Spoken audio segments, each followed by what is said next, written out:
अ, राज्यसेवा पूर्व परीक्षा 2025मध्ये विज्ञानचे 20 प्रश्न विचारण्यात आले होते. मात्र याच्यामध्ये 2 प्रश्न असे आहेत की ज्यांना पाहिल्यानंतर आपल्याला असं वाटतं की हळूहळू राज्यसेवेमध्ये बेसिक सायन्सचा पोर्शन कमी होऊन त्या ठिकाणी सायन्स अँड टेक्नॉलॉजीचे प्रश्न येऊ शकतात का? तर नक्कीच एक आशा आहे की पुढच्या येणाऱ्या एक्झाम्समध्ये सायन्स अँड टेक्नॉलॉजी विषयीचे प्रश्न थोडेसे आपल्याला जास्त विचारले जाऊ शकतात. यावर्षी 2 प्रश्न सायन्स अँड टेक्नॉलॉजीचे पडलेले आहेत, ज्याच्यामध्ये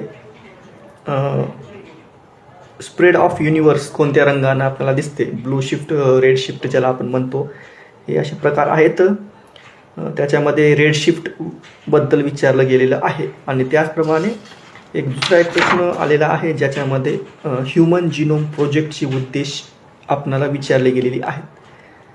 हे 2 प्रश्न आपल्याला हे सांगतात की हळूहळू सायन्स अँड टेक्नॉलॉजीचेही प्रश्न तुम्हाला प्रिलिम्समध्ये बघायला मिळू शकतात, जो की आपणाला मेन्सला एक विषय आहे GS पेपर 3मध्ये. तर यासाठी राजमुद्रा अकॅडमी लातूर या ठिकाणी एक उत्कृष्ट असं मटेरियलसुद्धा तयार आहे, जे की मराठी माध्यमामध्ये उपलब्ध आहे. आपण नक्कीच राजमुद्रा अकॅडमी लातूर या ठिकाणी भेट घेऊ शकता आणि सायन्स आणि टेक्नॉलॉजीचे नोट्स या ठिकाणाहून घेऊ शकता. थँक्यू.